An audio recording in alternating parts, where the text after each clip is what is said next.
Boa noite, meus irmãos. Estamos aqui para mais um culto de quarta-feira, culto de adoração, serviço ao Senhor, de leitura da Sua Palavra e de meditação nas verdades eternas. Vamos orar inicialmente? Feche os seus olhos. Nós te adoramos, Senhor, por esta noite, por estarmos na Tua presença. Louvamos o Teu nome pela Tua grandeza, pela Tua soberania. Invocamos a Tua presença aqui para que o Senhor esteja conosco. Neste culto, Senhor, que o Senhor receba este serviço no Teu altar, que parte de corações pecadores, miseráveis, mas cremos nos méritos de Jesus. Por isso estamos aqui. Pela Tua misericórdia e pela Tua graça, nós te exaltamos e te pedimos, em nome de Jesus. Amém. Meus irmãos, bom estarmos aqui para adorarmos ao Senhor. E eu gostaria que você abrisse a sua Bíblia em Marcos capítulo 5. Marcos 5, nós vamos fazer uma primeira leitura dos versículos 25 a 34. Marcos 5, de 25 a 34. Lemos assim: Grande multidão o seguia, comprimindo-o. Aconteceu que certa mulher que havia 12 anos vinha sofrendo de uma hemorragia e muito padecera a mão de vários médicos, tendo despendido tudo quanto possuía, sem contudo nada aproveitar, antes, pelo contrário, indo a pior. Tendo ouvido a fama de Jesus, vindo por trás dele, por entre a multidão, tocou-lhe a veste. Porque dizia: se eu apenas lhe tocar as vestes, ficarei curada. E logo se lhe estancou a hemorragia, e sentiu no corpo estar curada do seu flagelo. Jesus, reconhecendo imediatamente que dele saíra poder, virando-se no meio da multidão, perguntou: Quem me tocou nas vestes? Responderam-lhe seus discípulos: Vês que a multidão te aperta e dizes: Quem me tocou? Ele, porém, olhava ao redor para ver quem fizera isso. Então a mulher, atemorizada e tremendo, cônscia do que nela se operara, veio, prostrou-se diante dele e declarou-lhe toda a verdade. Ele lhe disse: Filha, a tua fé te salvou. Vai-te em paz e fica livre do teu mal. Primeiro texto desta noite aqui, deste capítulo 5. Daqui a pouco retornaremos a ele. Louvado o seu nome do Senhor pela sua palavra. Meus irmãos, o hino 249, ele é um hino com uma poesia tão linda. Eu gostaria que você abrisse. Eu vou ler esta poesia deste hino. Nossos hinos são tão bonitos. E este hino, cujo título é Na Manjedoura. Na Manjedoura. Estamos passando pelo mês de dezembro, Natal de Jesus, comemorando, esta data tão importante para nós, nascimento do nosso Salvador. Eu vou ler esta poesia. Você acompanha aí no seu inário 249, Na Manjedoura. Num berço de palhas dormia Jesus, o meigo menino que ali veio à luz. Num rude presépio, de noite em Belém, enquanto as estrelas brilhavam além. O gado inquieto se põe a mugir, mas ele não teme e desperta a sorrir. Eu te amo, Jesus, vem meu sono velar, até quando o sol no horizonte raiar. Tu foste criança, nasceste em Belém. Por isso, às crianças, atendes também. Desejo ter sempre ao meu lado, Senhor, a tua presença tão cheia de amor. Amém. Que poesia linda, meus irmãos, tocante. Os hinos que temos tão profundos, tão maravilhosos para a edificação do povo de Deus. Meus irmãos, neste momento, nós iremos orar, uma oração de intercessão, para que o Senhor esteja nos restaurando das nossas falhas, pecados. Pense, reflita, clame ao Senhor. O Senhor é um Deus de perdão. Também por aquelas pessoas que pedem, por todos aqueles que solicitam orações, os enfermos, os nossos irmãos aflitos, deprimidos, depressivos, desempregados, os nossos missionários, servos do Senhor, pastores, líderes. Vamos orar pela nossa igreja, pelas famílias da nossa igreja. Durante alguns instantes, clame pelo aquele pedido, aquele motivo que vier ao seu coração.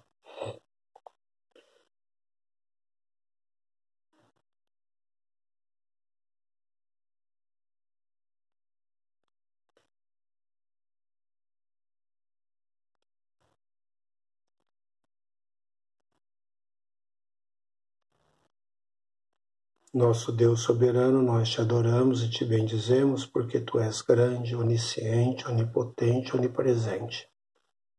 Louvamos o teu nome, Senhor, porque sabemos que o Senhor domina sobre tudo, ó Pai.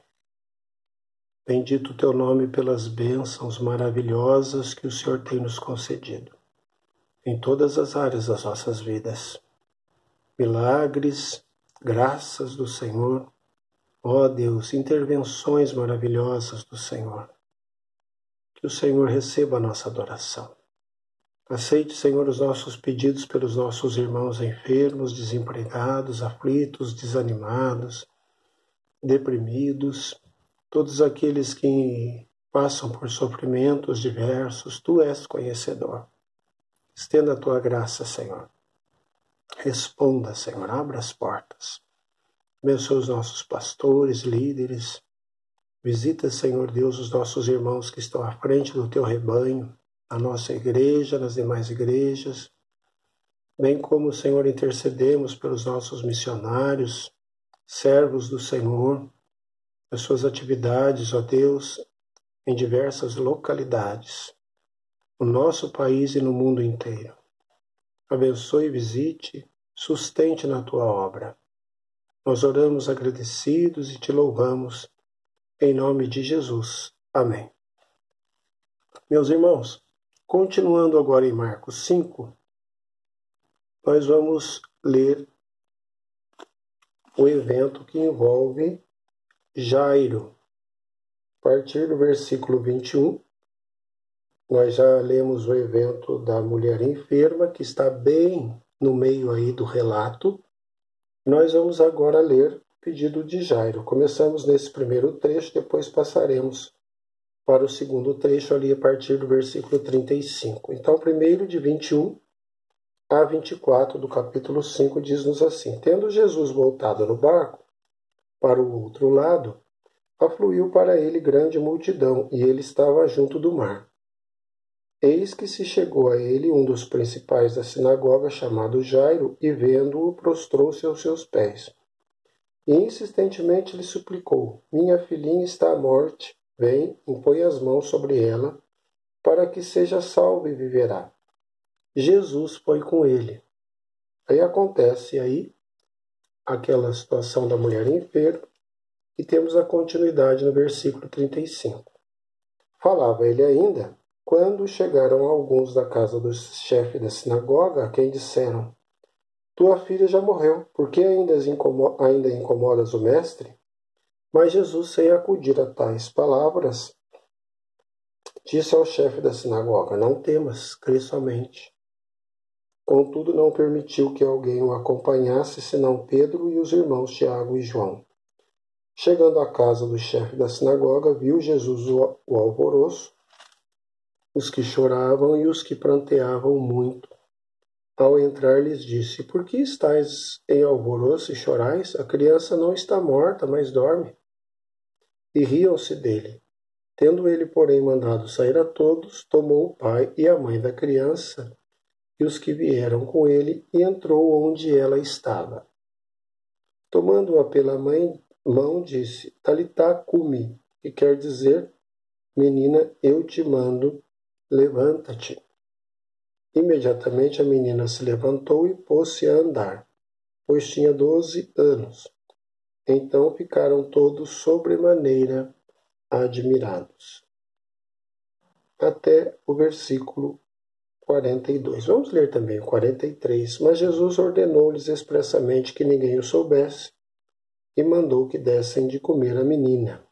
Talitá ou talita, nós temos aí a ideia, né, de menina, no significado da palavra. Meus irmãos, vamos orar mais uma vez?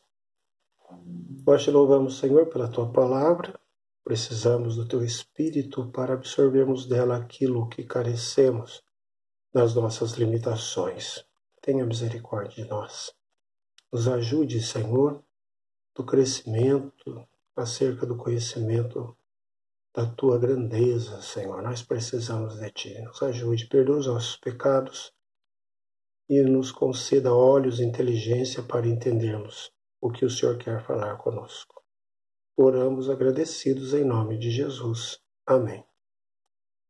Meus irmãos, muito interessante a nossa vida neste mundo, a nossa jornada é muito curiosa. E nessa caminhada existem diversos tipos de pessoas. Algumas precisam sempre de o grupo, pessoas por perto. Existem aquelas que gostam de andar sozinhas. Existem os que gostam mais da solidão, da individualidade. Outros preferem a participação nos grupos e nas festas.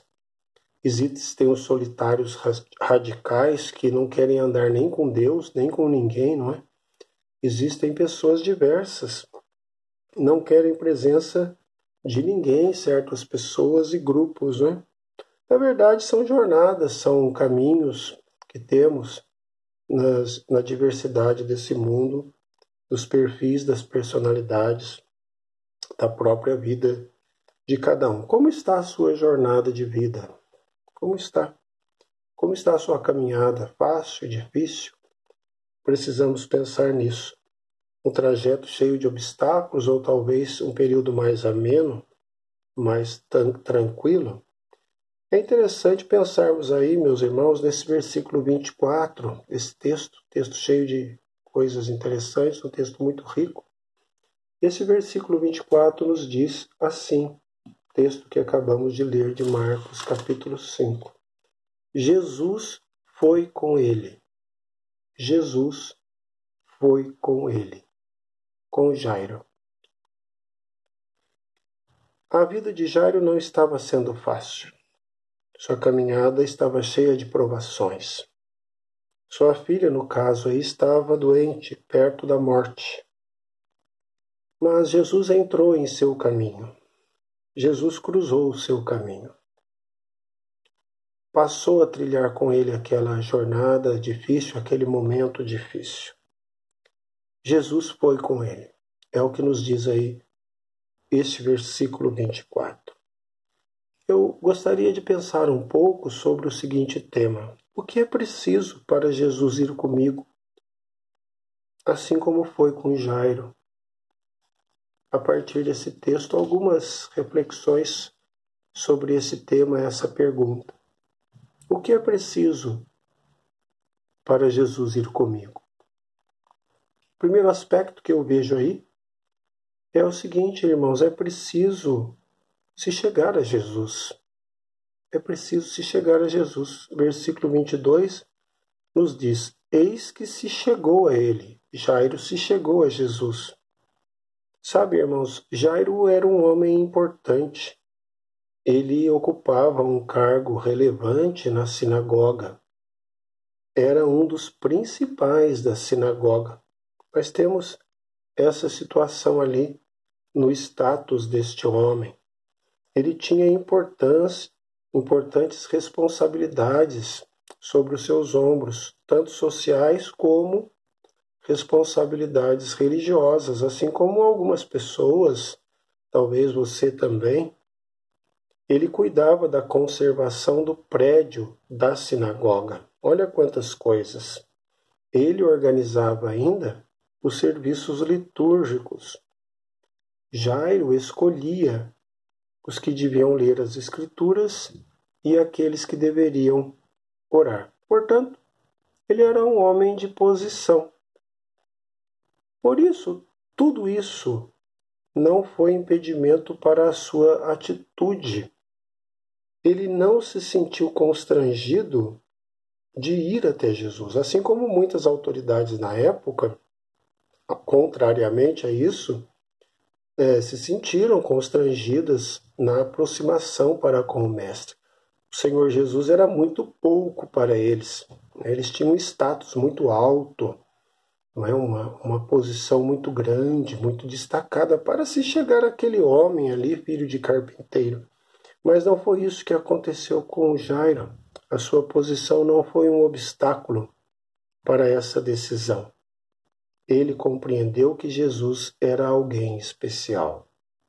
Ao contrário de tantas outras autoridades, como falamos, os líderes religiosos, na realidade, vários deles rejeitavam a Jesus. Jairo, pelo contrário, ele reconheceu a grandeza de Jesus e foi até ele. Mateus registra que ele se aproximou de Jesus, mesmo sob o risco de ser reprovado pelos outros líderes, mesmo correndo certos riscos. Nesse ponto, voltamos à reflexão, ao nosso pensamento. A quem temos nos achegado? A quem você tem buscado para se aproximar na sua aproximação? Tantos se afastam de Jesus, buscam outros deuses, outros apoios, correm de Jesus, estão abandonando os caminhos do Mestre e buscado apoio, buscado consolo em amuletos, outras crenças. Nós sabemos disso. Mas Jairo se chegou a ele. Lemos no texto que Jairo se aproximou dele. Então, irmãos, o que é preciso para Jesus ir comigo, como foi com Jairo? Nós lemos aí no versículo 24. Jesus foi com ele, tão curtinho esse versículo, mas tão significativo. Jesus foi com ele. Então é preciso se chegar a Jesus. É preciso se aproximar dele, assim como fez este homem. Mas o texto é muito rico e nós estamos destacando alguns pontos apenas para a nossa edificação, para o nosso pensamento, para a nossa vida, né? Um balanço na nossa vida neste ano que se finda, neste outro que se aproxima. O que é preciso para Jesus ir comigo como foi com Jairo? É preciso prostrar-se aos seus pés. Versículo 22 ainda diz: vendo-o, prostrou-se aos seus pés. Jairo prostrou-se diante dele. Essa atitude, irmãos, é um reconhecimento em vários sentidos, principalmente dois sentidos. Primeiro, o reconhecimento da necessidade e da pequenez. Quem se prostra está declarando a sua pequenez, a sua necessidade. Quando Jairo se prostrou, ele manifestou isso. Ele declarou seu estado de total dependência do Senhor. Ao mesmo tempo, foi um reconhecimento da soberania de Deus. Por outro lado, temos essa manifestação ali. Eu não posso nada, mas o Senhor pode tudo. Uma manifestação da sublimidade, uma declaração da sublimidade do Mestre. É por isso que Mateus registra que Jairo, aproximando-se, o adorou. O adorou. Somente adoramos aquele a quem identificamos como Deus, como Senhor, como o Todo-Poderoso. Portanto, Jairo se humilhou e engrandeceu ao Senhor. Ele não se sentiu constrangido para fazer isso. Ele não ficou envergonhado de revelar a sua fé. Muitas vezes nós nos acanhamos nós somos tímidos no nosso trabalho, no nosso serviço ao Senhor. Não foi isso que esse homem fez. Vamos aprender. Mas perante todos, ele demonstrou o seu modo de crer, a sua crença. Você tem reconhecido a Jesus como Senhor? Eu fico pensando, qual a última vez que eu me prostrei, que eu me quedei diante do Mestre? É importante pensarmos e refletirmos nisso, irmãos. A arrogância pode nos atrapalhar. O orgulho pode ser um empecilho para as nossas vidas. Quem sabe a soberba tem sido um empecilho, um tipo de impedimento para o nosso crescimento. Pedro nos informa: humilhai-vos sob a poderosa mão de Deus. Nós temos aí justamente esses dois lados, né? Aquele que se humilha, que é uma declaração da sua nulidade, e essa prostração já indica a sublimidade daquele que tudo pode, a poderosa mão de Deus. Nós não somos nada sem o nosso Deus, sem o nosso Pai. Nada somos sem Ele. É preciso reconhecer, irmãos, que por mais que tenhamos posições, por maiores que sejam os status, nada somos perante o Todo-Poderoso. Como nós precisamos dele. Nós precisamos do Senhor totalmente. Nós precisamos dele completamente. Não somente nos momentos de crise, não somente nos momentos de dificuldade, inclusive nos momentos de alegria, nos momentos de calmaria, continuamos precisando totalmente do Mestre. O que é preciso para Jesus ir comigo, como foi com Jairo? Versículo 27. E Jesus foi com ele. Que lindo versículo. O que é preciso? É preciso, irmãos, prostrar-se aos pés de Jesus, assim como fez esse homem. Mas o texto nos apresenta ainda um exemplo para que possamos seguir. Para que Jesus vá comigo como ele foi com Jairo, é preciso suplicar insistentemente. É preciso suplicar. Versículo 23 nos informa: e insistentemente lhe suplicou: minha filhinha está enferma. Insistentemente. Ele não fez um pedido qualquer. O texto dá a entender que ele foi insistente, suplicou a intervenção de Jesus na vida da sua filha.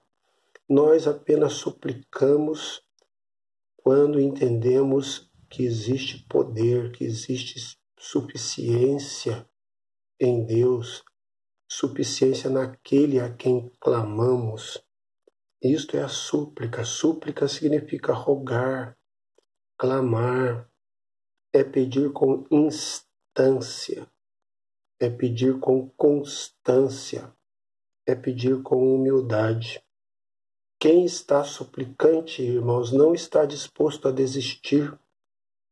Não está disposto a desistir. Nós falamos num dos nossos estudos acerca da luta de Jacó, né?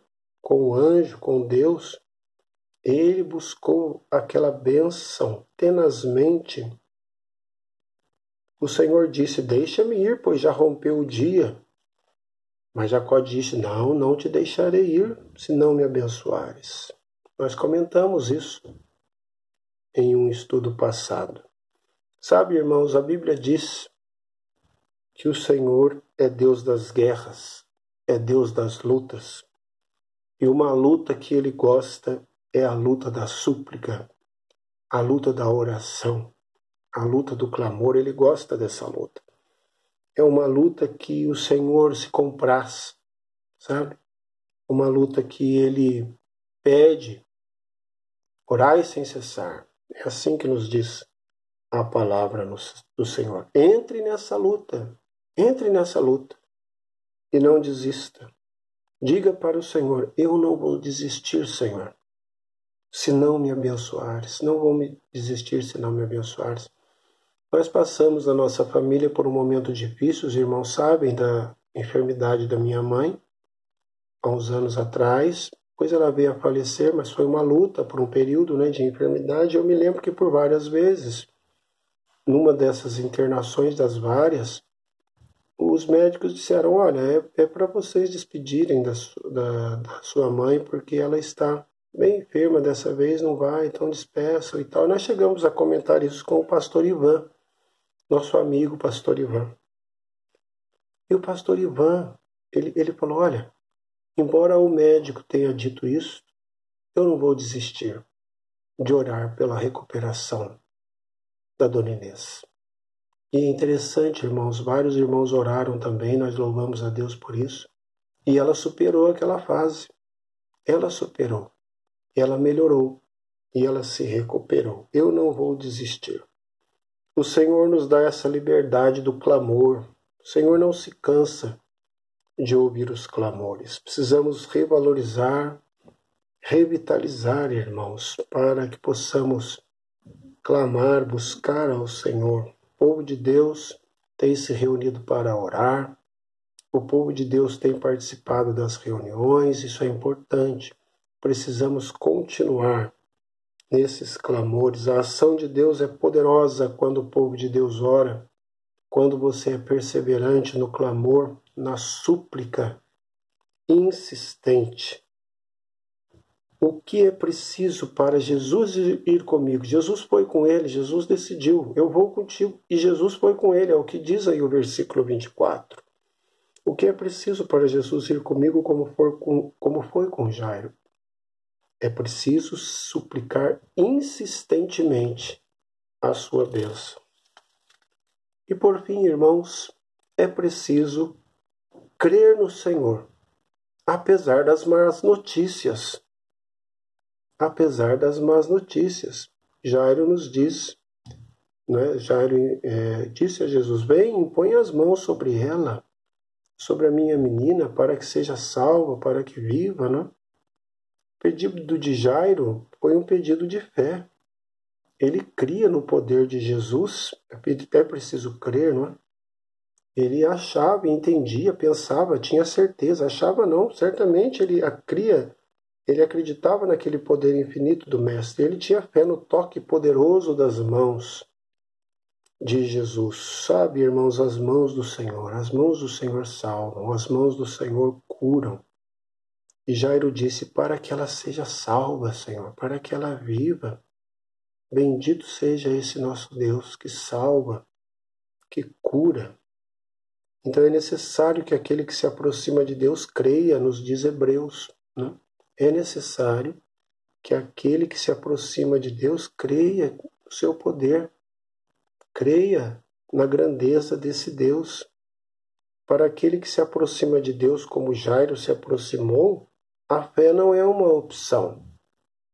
A fé não é uma opção, é necessário crer, é necessário acreditar no Senhor, é necessário entender que Ele pode salvar, que Ele pode curar. É uma necessidade. Foi desta forma que Jairo agiu. Ele se aproximou de Jesus com fé. Ele creu no poder do Senhor. Mesmo diante da má notícia, ele acreditou. Interessante percebermos no relato, aí nos versículos, né, do texto que lemos, que Jesus ali, a partir do versículo 24, Jesus foi com ele. Aí nós temos aí a ocorrência da mulher enferma, que Jesus também curou, mas foi justamente após o momento do versículo 24 em que Jesus saiu para ir com ele, né?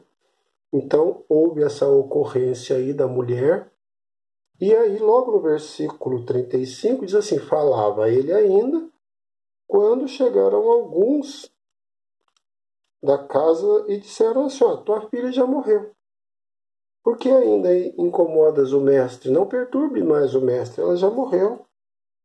Não é? Então é preciso crer em Jesus, apesar das más notícias. É preciso. Que má notícia, irmãos! Então Jesus foi com ele, Jesus para, atende aquela mulher, pensou a cabeça de Jairo. Aí esses chegam e dizem, olha, não precisa mais, a menina morreu. Jairo podia ter desistido ali e falar, Senhor, deixa para lá. Não, Senhor, mas Jesus fala para ele. Jesus, sem acudir a tais palavras, disse, não temas, crê somente. Não temas, crê somente. E ele continuou crendo no Senhor.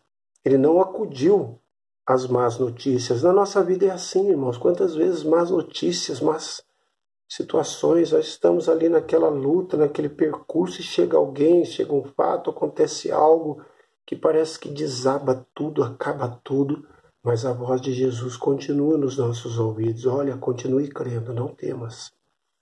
Crê somente, apesar das más notícias, apesar do cotidiano que muitas vezes é adverso, apesar das palavras negativas, é preciso continuar crendo, mesmo diante da própria morte, como nós vemos aqui, não é? Clame ao Senhor pela sua casa, família, estudos, trabalho. Não fazemos ideia, irmãos, do poder que emanam das mãos do Senhor. Clame e creia no poder infinito de Jesus. O que é preciso para Jesus ir comigo, como foi com Jairo? É preciso crer no Senhor, apesar das más notícias.